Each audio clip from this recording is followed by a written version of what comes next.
A palavra de Deus nos diz assim: portanto, agora já não há condenação para os que estão em Cristo Jesus, porque por meio de Cristo Jesus, a lei do Espírito de vida me libertou da lei do pecado e da morte, porque aquilo que a lei fora incapaz de fazer, por estar enfraquecida pela carne, Deus o fez, enviando o seu próprio Filho, à semelhança do homem pecador, como oferta pelo pecado.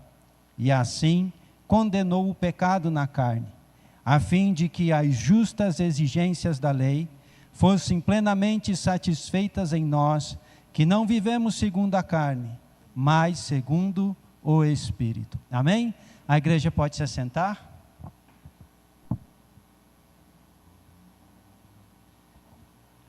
Eu quero rapidamente dar alguns detalhes sobre a carta de Romanos. Ela foi escrita provavelmente no ano de 57 depois de Cristo, e provavelmente Paulo escreveu ela de Corinto. A igreja de Roma é uma igreja que não foi fundada por nenhum dos apóstolos, pelo menos não há algum registro sobre isso, e o que se acredita é que ela surgiu de forma espontânea.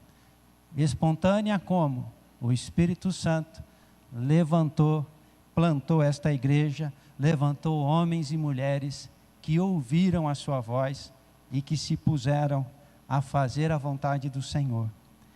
É importante nós sabermos que esta carta é a carta que mais influenciou a igreja ao longo da sua história. Se tem uma carta que converteu gente a Jesus, é Romanos.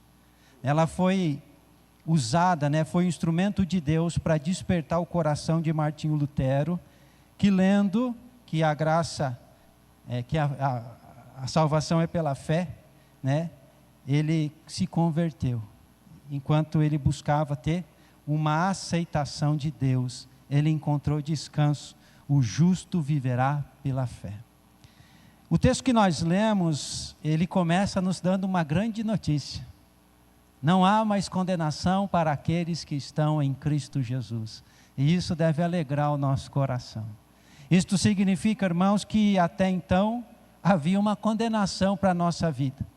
Antes de eu ser de Cristo, antes de você ser de Cristo. E sobre a vida daqueles que ainda não estão em Cristo, há uma condenação. Mas graças ao Senhor que enviou Jesus Cristo, e que nós fomos libertos, poupados dessa tão grande condenação. Então esse texto traz essa mensagem maravilhosa, mas ele carrega junto dele alguns detalhes que algumas vezes as pessoas acabam negligenciando. O texto que a gente leu diz que não tem condenação para quem está em Jesus Cristo. Por quê? Porque o que o Jesus fez, o seu sacrifício, tivesse condenado o pecado na carne, a fim de que as justas exigências da lei fossem plenamente satisfeitas em nós. Eu gaguejei um pouquinho e vou falar de novo. A obra de Jesus cumpre as exigências da lei na nossa vida. Para nós que, e aqui está o segredo, que não vivemos segundo a carne, mas segundo o Espírito. E a pergunta que eu quero começar fazendo para você essa noite é: você é guiado pelo Espírito Santo? E eu creio que essa pergunta seja importante para nós. Se o texto que a gente leu diz que não há mais condenação para quem está em Cristo, nós que não andamos mais segundo a carne, mas segundo o Espírito, então ser guiado pelo Espírito, andar segundo o Espírito, deve ser algo muito importante. E nós precisamos meditar sobre isso, e nós precisamos aprender sobre isso, e nós precisamos nos adequar a isto. Porque quero dizer para você que o maior inimigo na sua vida, para você ser guiado pelo Espírito Santo, não é Satanás, é a sua carne. São os seus desejos, são suas paixões. O livro de Tiago nos diz que a tentação vem e atua sobre as nossas próprias concupiscências, os nossos próprios desejos. O campo aonde o inimigo atua na minha vida e na sua vida é onde há problemas no nosso coração, aonde há desvios no nosso coração. E ele, usando dessas áreas que o Espírito Santo ainda não nos convenceu do pecado, ele então traz sobre nós tentação. Ele traz sobre nós a possibilidade do erro. E nós muitas vezes cedemos à carne. Porque é a nossa carne que fica inflamada para que a gente ceda ao pecado. Então, irmãos, a palavra de Deus vai nos dizer em Gálatas que o Espírito e a carne, eles lutam entre si, de modo que a gente não possa fazer o que a gente quer. Um luta contra o outro. Um tenta anular a eficácia do outro. Quem já fez o curso do Veredas Antigas vai se lembrar do pastor explicando que tem duas portinhas no nosso coração. Quando uma abre, a outra fecha. Não tem como as duas estarem fechadas, não tem como as duas estarem abertas. Uma é a porta do Espírito, a outra é a porta da carne. Quando a do Espírito se abre, nós somos guiados pelo Espírito. Quando a da carne se abre, a do Espírito fecha. E nós acabamos sendo direcionados, guiados, manipulados, seja lá como você queira traduzir isso, pelos desejos carnais. O que nós precisamos olhar para esse texto e nos preocuparmos nós precisamos deixar de ser guiados pela carne e passar a sermos guiados pelo Espírito Santo de Deus. Amém? Glórias a Deus. Então, irmãos, a primeira coisa que a gente precisa entender nesse texto nós estamos libertos do poder do pecado. E essa é uma notícia maravilhosa. Nós não somos mais escravos do pecado, porque em Cristo Jesus nós fomos libertos. Porém, há uma compreensão muitas vezes diferente da graça, que eu preciso comentar com você hoje à noite. Eu quero que você entenda, meus irmãos, que Deus já resolveu tudo o que diz respeito à sua salvação. E tudo que você precisa fazer para ser salvo, o Senhor já providenciou. E esse entendimento muitas vezes faz com que algumas pessoas deixem de lado uma busca por santidade e passem a focar o seu relacionamento com Deus exclusivamente nas coisas desta vida. Como assim? Se eu já estou salvo, se eu já estou perdoado, se eu já estou liberto do domínio do pecado, se a salvação é uma esperança certeira para a minha vida, por que é que eu preciso me preocupar com santidade? Se tudo o que diz respeito à salvação é uma obra exclusiva de Deus, por que eu preciso me preocupar com isso? E esse entendimento, que na minha opinião é equivocado, tem produzido uma geração de crentes que tem buscado um relacionamento com Deus, baseando-se exclusivamente nas necessidades desta vida. Um exemplo claro para você notar isso que eu estou falando. Se a gente analisar as nossas próprias orações, nós iremos perceber que na maioria do tempo, para não dizer o tempo todo, nós estamos procurando resolver situações desta vida. Nós estamos procurando um emprego melhor, nós estamos procurando uma forma de ganhar mais dinheiro, nós estamos procurando uma forma de se dar melhor, nós estamos procurando com que Deus mude as outras pessoas que incomodam a gente. E a gente gira em torno somente destas coisas.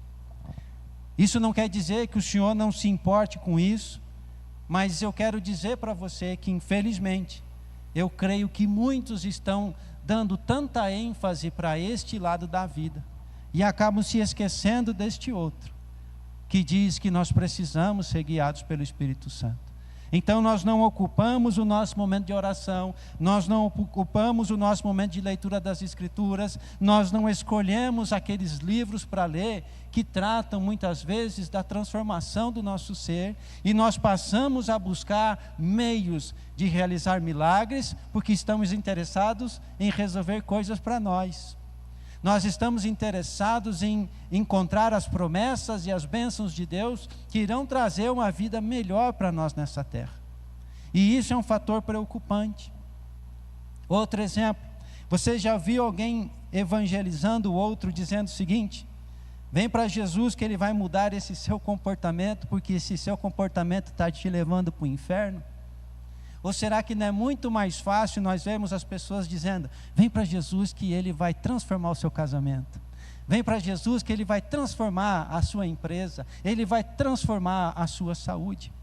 Infelizmente, irmãos, essa parte ela está enraizada no nosso coração, e nós acabamos dando também muita ênfase àquilo que sim, Jesus pode fazer, mas não é tudo que o Senhor tende a fazer. Nós esquecemos de mostrar muitas vezes para as pessoas, e até mesmo para nós, que existe uma área muito mais importante na qual nós precisamos desenvolver, e que muitas vezes nós deixamos de lado.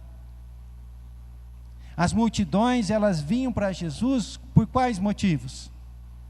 Justamente estes. Mas quando nós olhamos a pregação de Jesus e a pregação dos discípulos, nós vamos perceber que este não era o assunto da pregação. Se nós pudéssemos resumir o Evangelho numa só frase, se nós pudéssemos resumir a pregação de Jesus em uma só frase, talvez ela seria: arrependei-vos, pois é chegado o reino de Deus. Essa é a palavra importante. Essa é a mensagem que precisa entrar no nosso coração. Saber que nós não temos condenação é um motivo de alegria, mas saber que nós precisamos nos arrepender, porque o reino de Deus está chegando, ou porque ele já chegou, é muito mais importante. Então, irmãos, uma má compreensão da graça, dos efeitos dela sobre a nossa vida, pode nos levar a viver uma vida que não é coerente com o Evangelho de Jesus. Prova disso um texto que está em Mateus capítulo 7, 21 e 23, aonde o Senhor Jesus está falando sobre os falsos profetas, alguns versículos acima, dizendo que pelo fruto você conhece a árvore. E então ele chega nesse parágrafo e ele dirige o texto que pode muito bem se aplicar a todas as pessoas. E ele diz assim: nem todo aquele que me diz Senhor, Senhor, entrará no reino dos céus, mas apenas aquele que faz a vontade do meu Pai que estás no céu. Muitos me dirão naquele dia: Senhor, Senhor, nós profetizamos no teu nome expulsamos demônios e não realizamos milagres. Então eu lhes direi claramente: nunca os conheci. Afastem-se de mim, vocês que praticam o mal, a iniquidade, dependendo da sua tradução. Então, irmãos, não basta a gente saber que Jesus morreu por nós e que Ele ressuscitou para nos dar salvação. Não basta somente saber disso. É preciso que isso mude a nossa vida. Nós precisamos entender que a questão do pecado foi resolvida, mas a necessidade de transformação, ela continua para todos nós, ela continua viva. Ela deve incomodar o nosso coração, ela deve inquietar as nossas mentes. Nós precisamos ser transformados. E eu quero te mostrar que Deus sempre desejou essa mudança, desde o Antigo Testamento, até mesmo no Novo Testamento, e vai continuar desejando até o fim dos dias. Mateus 5,48, Jesus, terminando esse capítulo, diz: sejam perfeitos, como é perfeito o Pai Celestial de vocês. Isso, amados, não é sobre o esforço humano, mas é sobre uma transformação da sua vida. Ser perfeito é ser completo, uma obra acabada. Isto significa que nós precisamos correr atrás de que a obra de Deus na nossa vida seja completada. Sejam perfeitos, não tenham falhas, não tenham nada em falta. Sejam completos, como é completo o seu Pai que estás no céu. Outros lugares das Escrituras, Deuteronômio 18:13 diz: permaneçam inculpáveis perante o Senhor, o seu Deus. Gênesis 17:1, o Senhor dizendo a Abraão: ande segundo minha vontade e seja íntegro. Sabe o que é ser íntegro? Que não tem variação. Ser confiável, ser seguro, é você ser uma pessoa na frente dos outros e a mesma pessoa longe deles. É você ser transparente, é você ser alguém confiável. Efésios 5:1, Novo Testamento: sejam imitadores de Deus como filhos amados. 1 Pedro 1:14-16 diz: como filhos obedientes, não se deixem amoldar, não se deixem tomar a forma pelos maus desejos de outrora, quando viviam na ignorância. Mas assim como é santo aquele que os chamou, sejam santos vocês também em tudo o que fizerem, pois está escrito: sejam santos, porque eu sou santo. E se nós não somos santos, irmãos, nós precisamos correr atrás. Irmãos, nós precisamos nos preocupar com isso. Se nós continuarmos lendo o capítulo 8 de Romanos, o apóstolo Paulo vai nos falar por quê. Por quê que nós precisamos correr atrás? E ele vai dizer o seguinte: que nós estamos em dívida. Em dívida não com a carne, mas em dívida com essa transformação. Portanto, irmãos, verso 12: estamos em dívida não para com a carne, para vivermos sujeito a ela. Pois se vocês viverem de acordo com a carne, morrerão. E isso é importante a gente pensar. Muitas vezes nós agimos na nossa vida como se nós fôssemos devedores à nossa carne. O que isso quer dizer? Como se nós devêssemos nos submeter à carne, como se ela fosse o Senhor da nossa vida. Quando eu digo a carne, por favor, entendam: a sua natureza humana, a sua natureza pecaminosa. Porque a nossa carne, muitas e muitas vezes, ela traz ao nosso coração e à nossa mente o desejo de fazer coisas que são contrárias a Deus. E nós cedemos a ela, como se não houvesse força para resistir, como se ela fosse o Senhor da nossa vida. Só que o que Paulo está nos dizendo aqui é: nós não precisamos fazer isso. Nós não somos devedores à carne, nós não somos submissos a ela, porque em Cristo Jesus o poder da lei do pecado e da morte foi tirado. Em Cristo Jesus o pecado não tem mais domínio sobre a nossa vida. Então nós podemos resistir às tentações, resistir aos desejos da carne e nos submetermos a Deus. Por quê? Porque é o Espírito Santo que nos capacita. Você nunca viu alguém dizendo o seguinte: Jesus me perdoa, mas eu vou fazer isso? Qual é essa atitude? Senhor, a minha carne está pedindo para eu fazer algo que eu sei que é errado, e eu tenho consciência que eu estou cedendo a ela e abrindo mão de me sujeitar ao Senhor. Jesus me perdoa, mas eu vou fazer isso. Quantas vezes as pessoas fazem isso? Eu quero chamar a sua atenção, irmão, porque as estatísticas, elas apontam que os evangélicos logo serão a maioria da população no Brasil. E isso deveria ser uma notícia excelente. Mas a pergunta que eu quero fazer para você hoje é, de uma forma geral, né? Não dá para a gente dizer que é todo mundo, mas no geral, vocês acreditam que os evangélicos estão se tornando parecidos com Cristo? Se a quantidade de evangélicos está aumentando consideravelmente, vocês acreditam que o Brasil está se tornando, na mesma proporção, um país semelhante a Cristo? Não está. E isso, irmãos, é sinal do quê? Isto é sinal que as pessoas têm entendido mal a graça de Deus.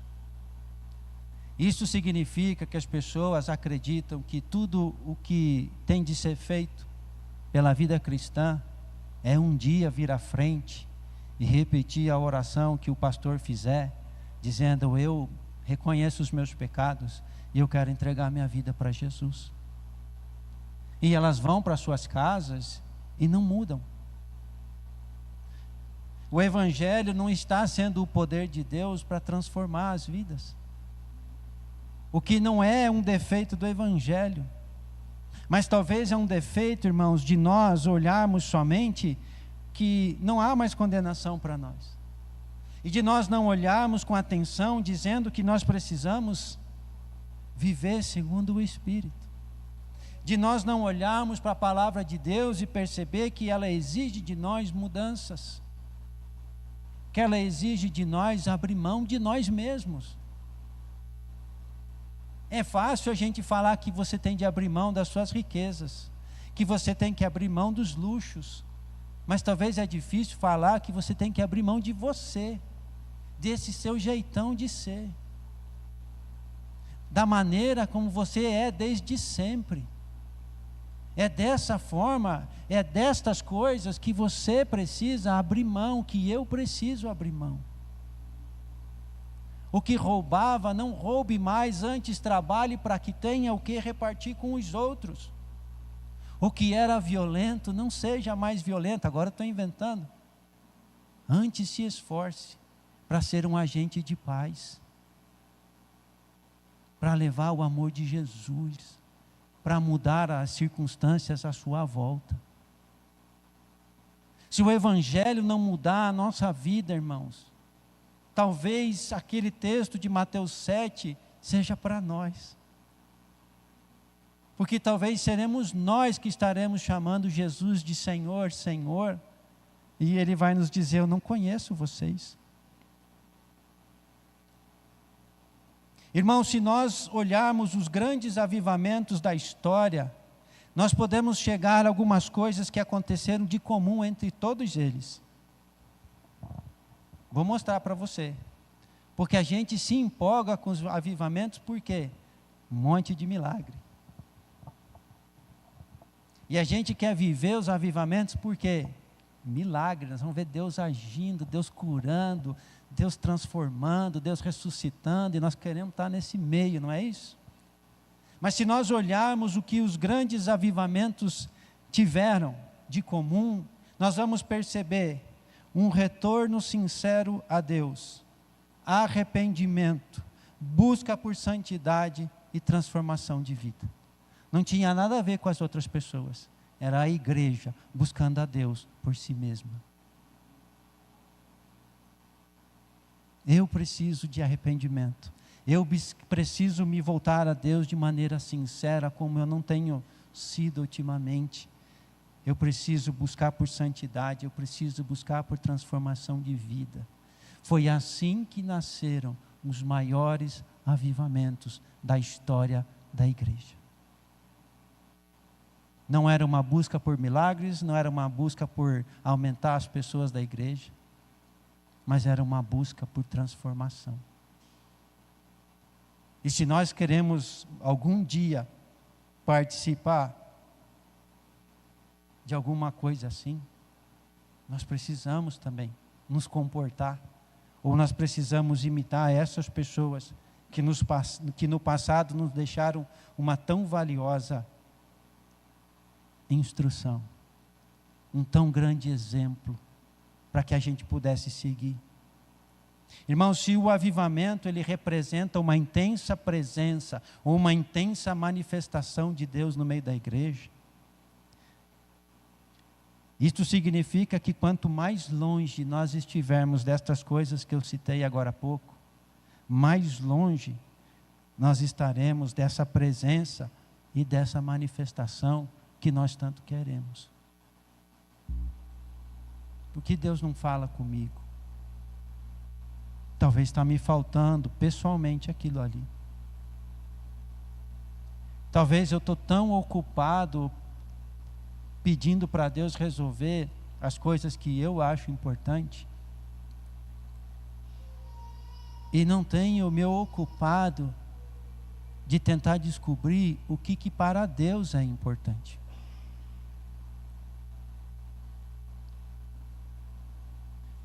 Talvez eu não tenha me ocupado em procurar descobrir o que tem em mim que atrapalha Deus falar comigo. O que tem impedido o Senhor de ser aquele que me guia?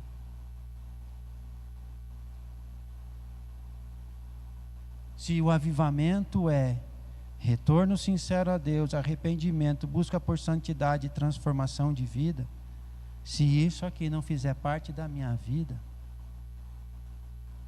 talvez eu não viva um avivamento pessoal. Talvez a minha fé ela vai ser sempre daquele jeitinho lá, assim, ó. Eu vou na igreja, daí eu vejo aquele irmão pregando, aí eu vejo aquele irmão cantando, daí eu vejo aquele outro irmão lá que Deus usa para trazer uma palavra de conhecimento. Fico admirado. Fico ouvindo os testemunhos de libertação, de livramento, de cura, de manifestação, e falo assim: Senhor Deus, só comigo que não. Mas não é um defeito de Deus. E Deus também não tem filhos preferidos. Todos nós somos filhos de Deus. Essa promessa e o cumprimento dela, a vinda do Espírito Santo, é na plenitude para todos nós. Mas quem sabe a gente tem esquecido de que é importante e é urgente que a gente seja guiado pelo Espírito Santo. Então, irmãos, a questão é: como eu sei se eu estou sendo guiado pelo Espírito Santo ou não? E eu quero continuar lendo Romanos 8 com você. No verso 5, Paulo diz o seguinte: quem vive segundo a carne tem a mente voltada para o que a carne deseja. Mas quem vive de acordo com o Espírito tem a mente voltada para o que o Espírito deseja. Está aqui o nosso indicador. Está aqui o jeito de você avaliar a sua vida. E você pode me perguntar: o que seria uma mente voltada para o desejo da carne? Gálatas capítulo 5, verso 19 e 21 vai trazer para nós as obras da carne, as quais são imoralidade sexual, impureza, sensualidade, idolatria, feitiçaria, hostilidade, discórdia, ciúmes, acessos de raiva, ambição egoísta, dissensões, divisões, invejas, bebedeiras, festanças desregradas e outros pecados semelhantes. Se algo dessa lista reflete a sua vida, então é sinal de que a sua mente está ainda presa à mentalidade da carne em alguma dessas áreas.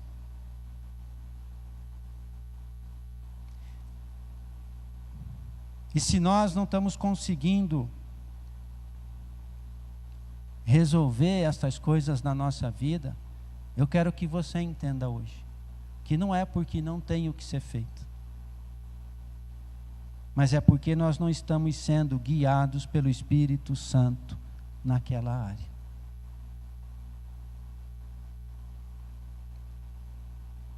Quero tentar dar um exemplo aqui. Deixa eu achar um que é facinho.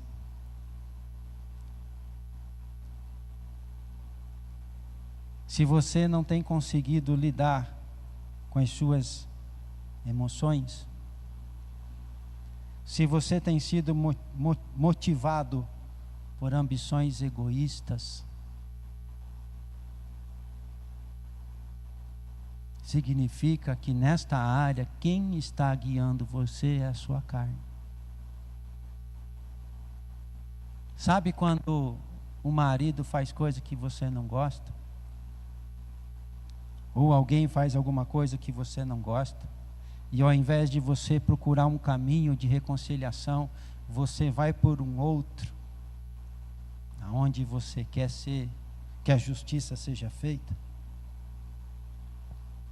Esse caminho não é o caminho do Espírito Santo. Pensa comigo. O Senhor Jesus nos diz que a gente precisa perdoar tantas e quantas vezes forem necessárias. É isso que o Senhor quer. Aí alguém me ofende. Qual é o natural? Aí eu fico magoado, não é? A pessoa foi injusta comigo. A pessoa cometeu mal para mim. Essa é a natureza humana. Esse ficar ofendido. Se nós fôssemos guiados pelo Espírito Santo nessa área, o que aconteceria? Nós procuraríamos no Senhor uma forma de passar por cima da ferida, da dor, da injustiça, seja lá o que for, para nos reconciliar. Eu não sei como fazer isso. Senhor, preciso perdoar essa pessoa, eu não sei como. Senhor, eu preciso perdoar essa pessoa, mas eu não estou conseguindo. Me ajuda. E o Espírito Santo passará a guiar a sua vida, conduzindo você etapa por etapa, para que esse perdão se torne uma realidade na sua vida. E então, irmãos, eu deixo de ser guiado pela carne, passo a ser guiado pelo Espírito. É assim em todas as áreas da nossa vida. Ser guiado pelo Espírito é olhar para aquilo que precisa ser feito, diga-se de passagem, o que Jesus espera de você, olhar para a sua vida e buscar no Senhor o caminho para chegar até lá. Porque muitas vezes, quando se fala em ser guiado pelo Espírito, o que nós pensamos? Eu vou orar e o Senhor vai me dar os 6 números da Mega Sena. Eu vou orar e o Senhor vai abrir as portas de um negócio aqui para mim. Ele vai me dar a ideia de como que eu fico rico. O Senhor vai revelar as pessoas que querem meu mal. Se entende? Pode acontecer isso? Pode. Mas não é desse direcionamento que nós mais precisamos. O que nós precisamos é adequar a nossa vida ao padrão de Deus. Quarta-feira, se você estava aqui, você vai se lembrar que a gente estava falando sobre a porta apertada e o caminho estreito, ou vice-versa. Nunca sei se a porta que é apertada é estreita. E um exemplo que nós demos aqui foi: imagine que há um caminho que ele vai afunilando assim, paredes bem rígidas dos lados. Ele começa um pouquinho mais e ele vai afunilando. Se nós fôssemos maleáveis como a água, quando nós entrássemos nesse caminho, a gente ia se ajeitando e ia. Se nós fôssemos rígidos como uma pedra, a gente vai rolando até um ponto e para. O objetivo de Jesus é que você tome a forma do caminho. E não que você seja tão rígido que o caminho bloqueie você. Quem é o caminho? Eu sou o caminho, a verdade e a vida. Nós precisamos transformar a nossa vida de tal maneira que o caminho molde a nossa vida, que nós tomemos a forma do caminho e não a forma do mundo. Nós não podemos ser rígidos, que o caminho da bênção é aquele que nos trava, que nos prende e que não nos deixa ir para frente, porque nós não somos compatíveis com ele. A mentalidade segundo o Espírito vai deixar você e eu maleáveis para ser moldado pelo caminho. Então esse tem de ser o nosso foco. E como, irmãos, que nós podemos ser guiados? Eu já falei um pouquinho sobre isso, mas eu me lembrei aqui de algumas coisas que nós podemos fazer antes das coisas acontecerem, e que nós podemos fazer também na hora que o bicho pega. O que a gente pode fazer antes para que a nossa vida seja direcionada pelo Espírito? Oração e meditação nas Escrituras.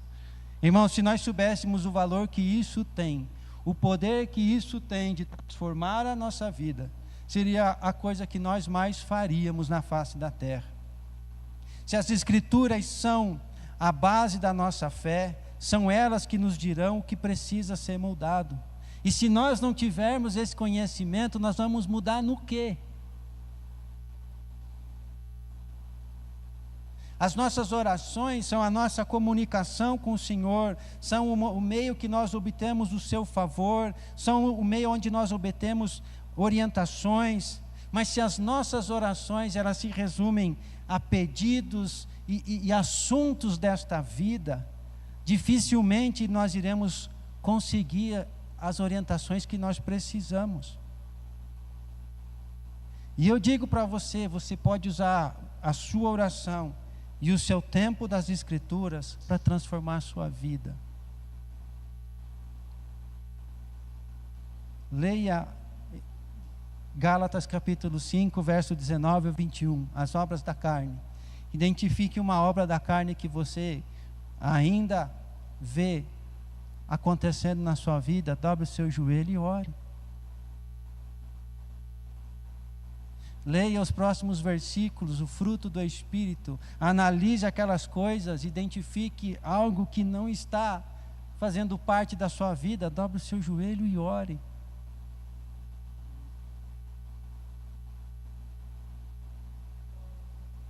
Senhor, me falta paciência. É sinal de que a carne está atuando na minha vida naquela área. Senhor, como eu posso ser mais paciente? Senhor, o que me impede de ser paciente, impede de ser manso como Jesus? Senhor, o que me impede de ter domínio próprio?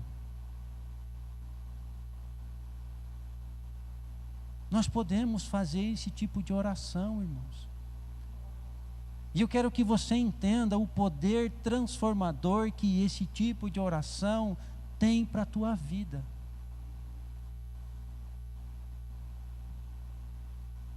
Senhor, está me acontecendo tanta injustiça no meu trabalho, mas a tua palavra diz que eu tenho que ser paciente. A tua palavra diz que eu tenho que ser santo. Senhor, eu queria a tua ajuda para responder com santidade a esta situação. Mas nós somos tipo o apóstolo João. Senhor, aquelas pessoas lá não estão sendo favoráveis a gente preparar as coisas. O Senhor quer que a gente ore para que caia fogo do céu e consuma elas? Porque normalmente as nossas orações são: Senhor, está vendo aquelas pessoas que estão fazendo mal, Senhor Deus, para mim? Afasta elas, muda elas, transforma elas.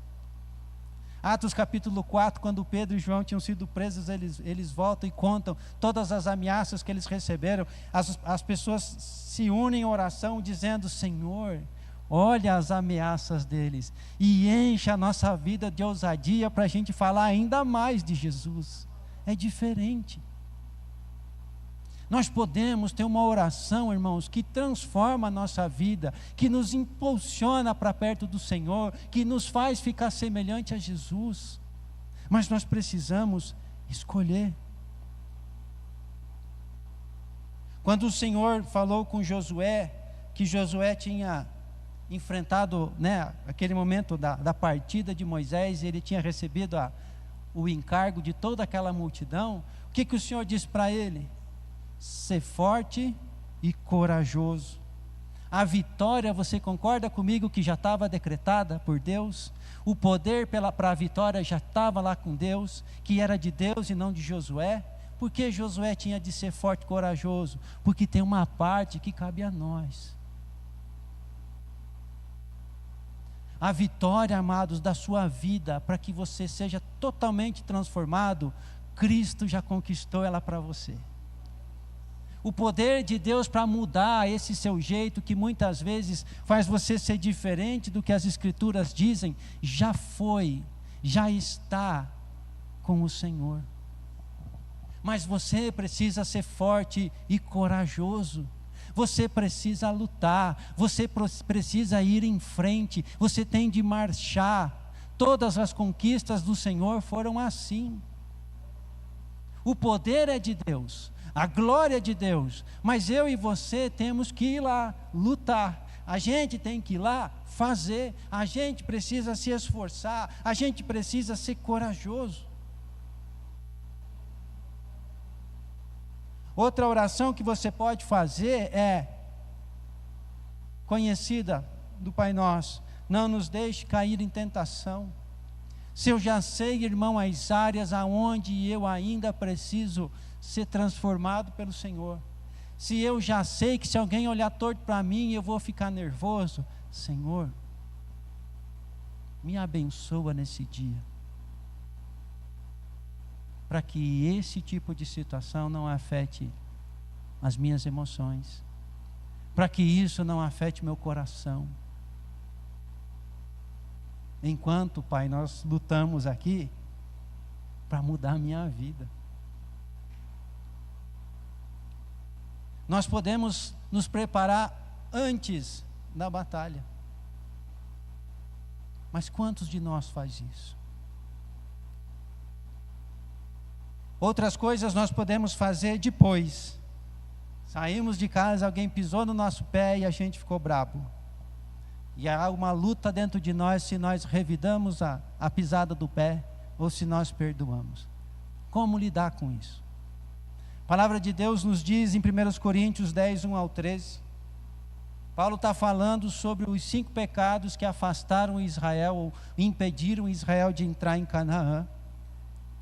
E ele diz, Paulo, isso foi escrito para ser exemplo para nós, para que a gente não ache que nós somos inabaláveis, que nós somos os maiorais, né? Inclusive ele diz, aquele que julga estar de pé, cuide para que não caia. Nesse mesmo texto aí. E aí ele reforça no final dizendo o seguinte: que não vem sobre nós tentação que não seja humana. E junto com a tentação, o que vem? O escape. Deus prepara o escape. Então, quando você estiver lá diante daquela situação, lutando aqui e aqui, ó, será que eu perdoo? Lembra, essa tentação, essa força que faz parecer que não tem jeito de você lidar com ela, ela é humana, e o teu Deus não é. Essa força não é além da medida que você pode suportar, e que o teu Deus, que é o Todo-Poderoso, já preparou o escape para você não cair. Quando você estiver no meio da tentação, lembre-se disso. Busque o Senhor em oração. Senhor, me ajuda a sair dessa. As últimas coisas que eu quero falar para você. Ser guiado pelo Espírito não precisa ser um evento extraordinário, como aquela voz do céu dizendo, Abraão. Ser guiado pelo Espírito não são somente para coisas extraordinárias, mas ela pode ocorrer no dia a dia, quando você, de uma maneira intencional, busca viver uma vida piedosa diante de Deus. Então, ser guiado pelo Espírito pode ser, Pai, me ajuda a não mentir. me ajuda a não revidar, me ajuda a perdoar, me ajuda a agir com maturidade diante dessa situação. E coisas simples podem acontecer. Mas acontecem coisas extraordinárias? Acontecem, mas não é sempre. Então que a gente tire do nosso pensamento que é somente um evento quando o Espírito Santo direcionar a nossa vida. Atos 16, o Espírito Santo impediu Paulo e os seus companheiros de ir até a Ásia, mostrando que eles deveriam ir para a Macedônia. Atos 10, Pedro é direcionado pelo Espírito para ir para a casa do Cornélio. Que coisa extraordinária. Atos 21, o Espírito Santo usou um profeta para direcionar Paulo para ir para Jerusalém, onde ele seria preso e posteriormente martirizado. É só para coisa boa? Não é. É só para aquilo que é agradável? Não é. É sempre segundo a sua vontade? Não é. Mas é sempre segundo o coração do Senhor. E independente da gravidade ou da dificuldade daquilo que o Senhor trouxer para você, faça. Porque não tem outro caminho. Quem tem a mentalidade inclinada para a carne, faz o que a carne deseja. E a mentalidade da carne é morte, mas a mentalidade do Espírito é paz. A mentalidade da carne é inimiga de Deus, porque não se submete a Deus, nem pode fazer. Quem é dominado pela carne não pode agradar ao Senhor. Então que nós possamos olhar para a nossa vida hoje. Que nós possamos perceber o tanto de importância que nós damos para ser guiados por Deus, nas coisas simples. Mas que esse direcionamento não seja somente para fazer você se dar melhor aqui nessa vida, para você ter uma vida com pouca incomodação, mas que seja um direcionamento que transforme a sua vida. Porque a vontade do Senhor é boa, perfeita e agradável. Talvez os primeiros passos dê medo da gente dar, mas o final deles são coisas boas, perfeitas e agradáveis. Quero encerrar lendo na realidade os versículos 12 ao 14. Portanto, irmãos, estamos em dívida, não para com a carne, para vivermos sujeitos a ela. Pois se vocês viverem de acordo com a carne, morrerão. Mas se pelo Espírito fizerem morrer os atos do corpo, viverão. Porque todos os que são guiados pelo Espírito de Deus são filhos de Deus. Amém? Vamos orar? Vamos colocar a nossa vida diante do Senhor. Vamos pedir ao Senhor que nos ensine mais sobre isso. Ninguém nasce sabendo ser guiado pelo Espírito Santo. Ninguém nasce sabendo como dominar a própria carne. Ninguém nasce com a força necessária para resistir à carne, com a coragem necessária para se submeter ao Senhor. Mas o poder para que estas coisas se tornem realidades na nossa vida já foi conquistada por Cristo e está à nossa disposição se a gente buscar. E eu quero convidar você para orar ao Senhor nesse momento, para buscar de Deus esse poder transformador para a nossa vida. Senhor, nosso Deus e Pai, nós queremos te louvar e agradecer, Senhor, pela tua palavra, Senhor. Nós te louvamos, Pai, porque ela, Senhor Deus, é o poder do Senhor para a salvação de todo aquele que nele crê. A tua palavra é o teu poder que transforma as nossas vidas, que nos tira de uma condenação, Pai, e que nos transporta para o reino do teu amor. Pai Santo, a tua palavra, Senhor Deus, traz, Senhor Deus, liberdade à nossa vida. Mas muitas vezes, Pai, nós não temos buscado, Senhor, essa transformação, Pai.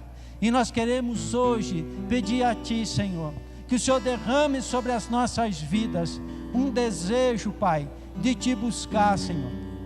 Que o Senhor derrame sobre as nossas vidas, Pai Santo, a capacidade de olhar para a Tua palavra e perceber que nós necessitamos de mudança. Que o nosso interesse pela Tua palavra, Senhor Deus, seja a nossa vida contigo, seja, Senhor Deus, ser transformados, seja, Senhor Deus, ser mais parecidos com Jesus. Senhor Deus, nós oramos, Senhor Deus, clamando, Pai, aviva a Tua igreja, aviva as nossas vidas, nos quebranta, nos leva, Senhor Deus, ao arrependimento, nos leva, Senhor Deus, a um novo posicionamento de vida, nos leva, Pai Santo, a uma nova realidade, Senhor Deus, aonde o Teu Espírito é soberano sobre as nossas decisões, sobre as nossas atitudes, Senhor Deus, aonde a nossa carne, Pai, é subjugada, Pai Santo, pelo Espírito Santo, que nós possamos, assim como Paulo, Senhor Deus, um dia dizermos que não somos mais nós que vivemos, mas é Cristo que vive em nós. Senhor Deus, em nome de Jesus eu oro, pedindo a Tua graça sobre a vida dos Teus filhos, que têm Te buscado, Senhor Deus, que muitas vezes têm visto, Senhor Deus, a falha na sua vida, e que talvez estejam desanimando, Senhor Deus, achando, Pai, que não tem mais jeito, mas que haja um renovo hoje nos nossos corações, que haja uma certeza que o Teu poder, Pai, que pode transformar a nossa vida, Ele já foi conquistado por Cristo na cruz, Ele já está pronto para transformar a nossa vida. Pai, no nome de Jesus, nos leva a ter esse encontro contigo, Pai, que nos transforma, que nos redime, que nos faz, ó Pai, parecidos com Teu Filho. Nós Te louvamos, Pai, nós Te agradecemos, Senhor. Obrigado pela Tua graça, obrigado pela Tua palavra, obrigado pela Tua presença, Pai. Assim oramos e Te agradecemos, Senhor, em nome de Jesus. Amém, amém. Deus abençoe a sua vida, irmão, em nome de Jesus.